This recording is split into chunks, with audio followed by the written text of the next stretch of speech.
Dubartoonni caasaa hawaasaa keessaa warra hangafummaa isaaniis immoo hojiiwwan jajjabaa ilma namaa kunuunsanii fi ilma namaa utubanii jabeessanii dhaabuun fuula addunyaatti mul'isuu keessatti hangafummaan isaanii toora addunyaarraa isa guddaadha.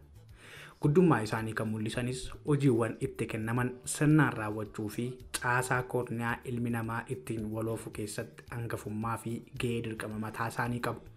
Akkuma caasaa hawaasaa tokkottis gahee fi dirqama isaanii bahuu keessatti bakka guddaa haa qabaatan iyyuu malee sirnoota adda addaa addunyaan kun diriirsitee ittiin oofamaa turte keessatti sadarkaa hawaasaa keessaa akka gadi aantummaatti ilaalamaa turaniiru.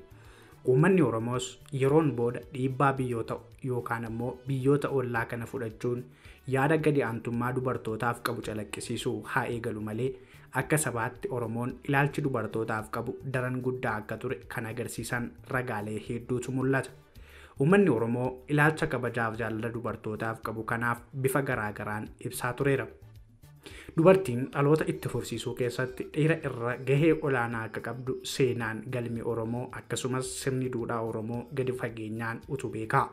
Deessee kunuunsuu fi ilma biyya bulchuu akkasuma addunyaa irratti waan guddaa dalaguu danda'u waan deessuuf kabaji haadhaa guddaadha akkasumas hiriyyaa hin qabu.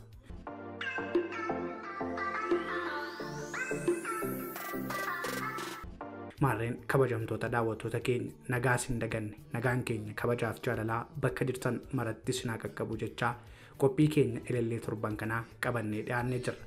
Sagantaa keenya Elellee har'aatiinis jabina dubartiif gahee dubartiin sirna gadaa keessatti qabdu gabaabsinee sin biraan geenyaa haga xumuraatti nu faana turaan afeerraa keenya.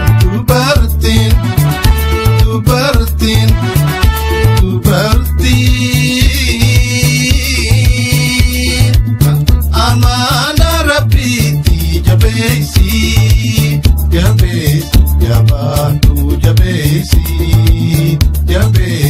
amana jabeessi.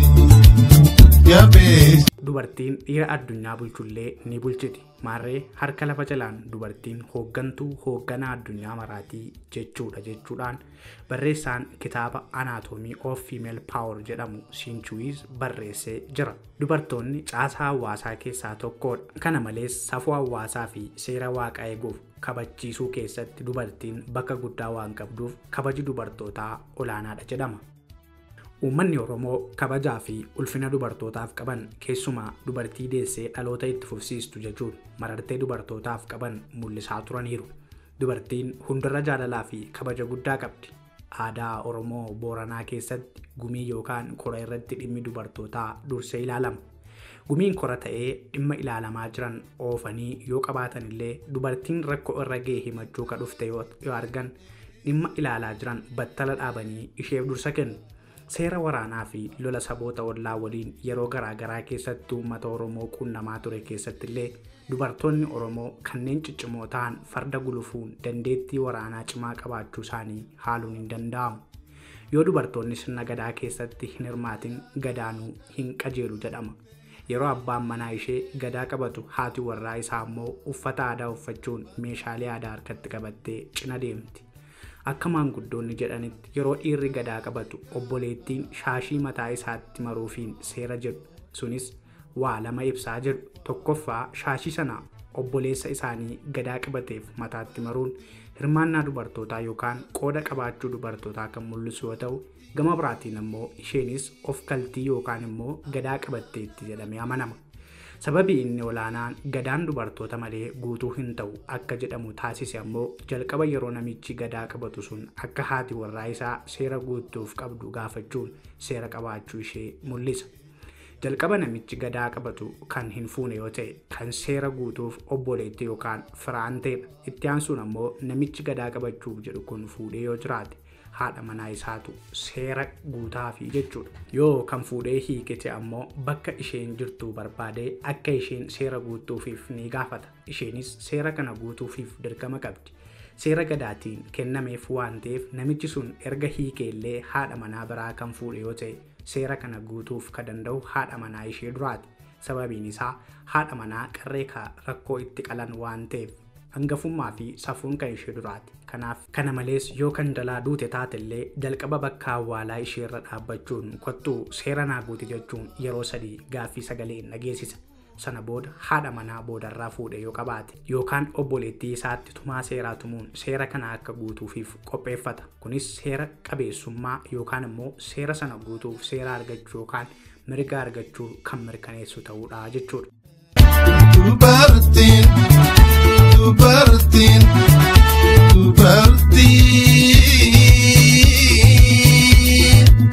amaana rabbiitti jabeessi. Jabees, jabaatu jabeesi, jabees, amaana jabeesi, jabees, jabaatu jabeesi, jabees, amaana jabeesi. Sagantaan eebba raawwii sirna gadaa keessatti sirna olaanaa yookaan yaadarmeen eebbaa waa lama of keessaa qaba. Eebba jechuun waan uummataaf barbaachisu waan akka toluu barbaadanii fi eebbisuun qaqqabsiisuu yookaan badhaasuu, gama biraatiin ammoo waan uummataaf gaarii hin ta'in abaaranii balleessuu yoo ta'u, inni biraan ammoo eebbisuun seera tumame mirkaneessuu jechuudha. Fakkeenyaaf seera fooyyee bara waliin deemu uummata akka tajaajiluuf baasanii erga irratti walii galanii booda tumaa seeraan mirkaneessu. Seera tumame kanas haa eebbisnu jechuun mirkaneessu. Kanaaf eebbisuun gama tokkoon waan gaarii akka toluuf kan eebbisanii qaqqabsiisan yoo ta'u, gama biraatiin ammoo seera tumame mirkaneessuu waliin wal qabata. Dubartoonnis sagantaa eebba kanaa irratti argamuun aadaa yookaan seeraadha. Dubartoonni argamanis qixa abbootii gadaa dhaabbachuun eebba sana mirkaneessu. Dubartoota keessaa kan argamanis tokko dubara qarree yoo taatu, kabiraan ammoo jaartii maanguddoo yoo taatu kan laguu ji'aa hin argine yookaan kan irraa dhaabbatetu filatama. Kunis mallattoo qulqullummaati. Kanaafuu dubarri qarree fi jaartiin eebba sirna gadaa yookaan raawwii gadaa irratti argamuu qofa osoo hin ta'in kadhaa waaqaa irratti yeroo hongeen dheeratuu fi bokkaan badu siiqqee fi caachuu qabatanii yoo waaqa kadhatan akka waaqni dhaga'uuftu amanama. Dubartiin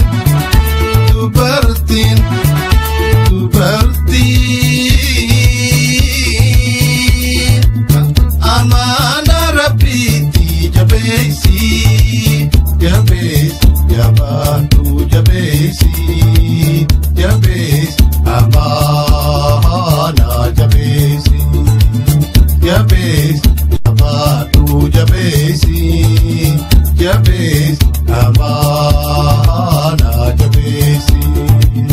Hirmaannaa dubartoonni sirna gadaa keessatti qaban kan calaqqisiisu kabiraan dubartoonni seera qabeessummaa fi qajeelummaa bulchiinsa abbaa gadaa hordofuu danda'uu isaaniiti.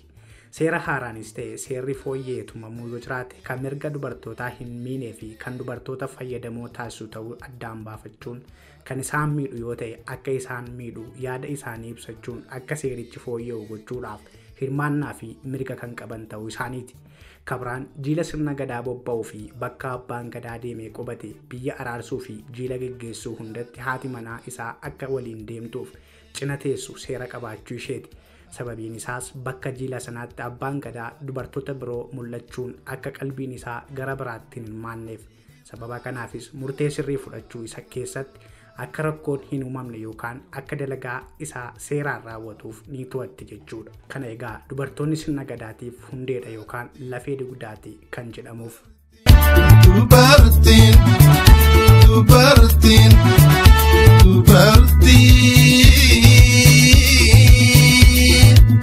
amaana rabbiitti jabeessi, jabees, jabaatu jabeessi, jabees, amaana jabeessi, jabees, jabaatu jabeessi, jabees, amaana jabeessi. Dubartoonni seerri waaqaa fi safuun hawaasaa akka hin cabnee fi sababa kanaanis ijaaramni hawaasaa akka hin diigamne, hawaasa seera hin qabne akka hin taane to'achuu keessatti hirmaannaa daran olaanaa qabu. Fakkeenyaaf dhimmoota tokkummaa hawaasaa diiguu danda'u jedhaman kanneen wal dhabdee fi waraana gosaaf gosaa gidduutti gaggeeffamu wantoota seera waaqaa fi safuu uummataa balleessu jedhaman kanneen akka gaa'ela firaa fi firaa gidduutti ta'uuf kanneen kana fakkaatan ni to'atu. Maatii qe'ee fi hawaasa keessa jiraatan keessatti wanti haaraa yoo uumamu safuun yoo cabu dubartoonni wal waamanii siiqqee qabatanii maaloo kun safuudha takkaa wanta akkasii aayyoo fi abboo keenya keessattuu mul'atee hin beeku jechuun akka furmaanni atattamaa itti kennamu sirna gadaa waliin wal cina ta'uun hojjetu. Dubbiin hammaatee furmaanni dhibamnaan maatii fi waatii daa'ima kiyya osoo hin jedhin qe'ee gadi dhiisanii galaana ce'uun muka jalatti walitti qabamu. Haala kanaan haga furmaanni argamee abbaan badii dalagee adabamee araarri bu'utti qe'eetti hin deebinu jechuun dhiibbaa godhu. Oromoon yoo mammaaku kabajni ilma namaa dubartiidha jedha. Aadaa Oromoo keessatti dubartiin biiftuutti yoo fakkeeffamtu dhiirri ammoo ifatti fakkeeffama. Biiftuu malee ifni aduu akkuma hin jirre dubartii malee dhiirri hin jiraatu. Kanaafuu dhiironni dubartoota kunuunsuu fi kabajuu qabu. Dubartiin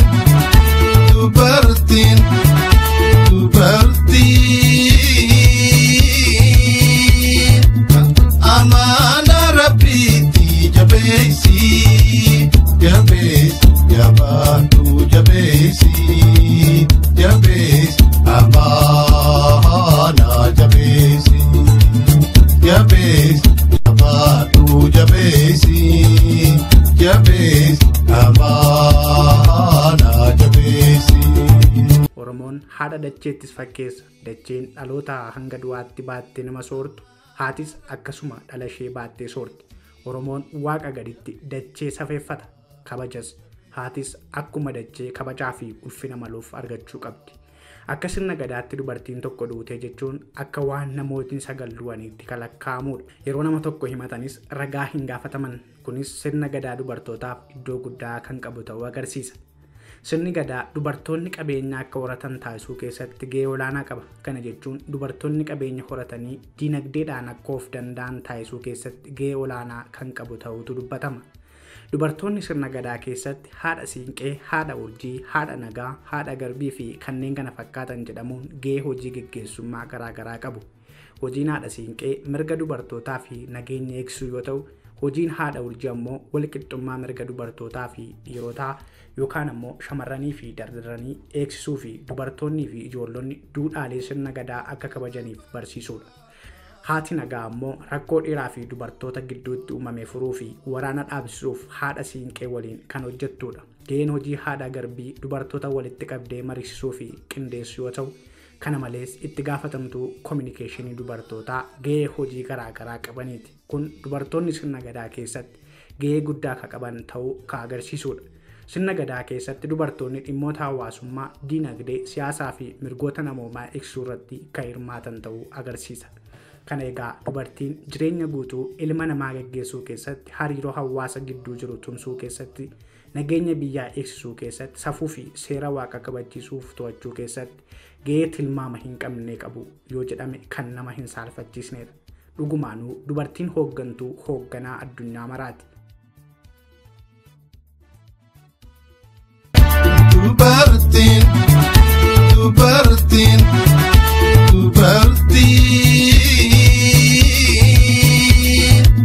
amaana rabbiitti jabeessi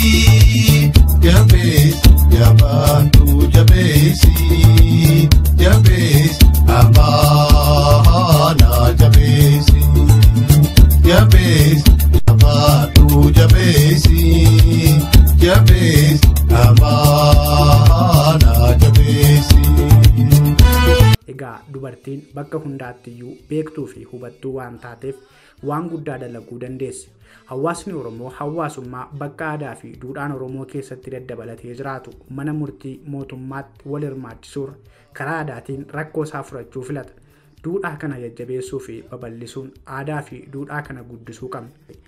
Aadaa fi duudhaan keenya ammayyummaadhaan faalamee akka hin banneef hayyoonni aadaa, abbootiin gadaa, haadholiin siiqqee fi qorattoonni aadaa fi duudhaa sabichaa itti fufsiisuu keessatti gahee isaaniirraa eegamu baachuu akka qabaniif qorannoon aadaa fi duudhaa hawaasichaa irratti taasifamaa jirus cimee itti fufuu akka qabu dhaamsa keenya. Dubartiin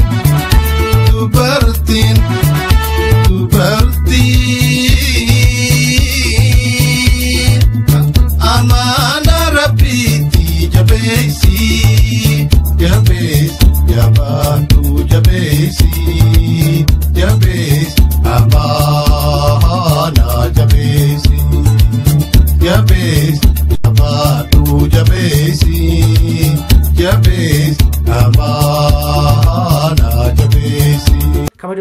daawwattoota keenya qophii Elellee keenya irraatiin gahee dubartiin sirna gadaa keessatti qabdu muraasa kan toora intarneetii irraa walitti qindeeffanne gabaabsinee isin biraan geenye jira.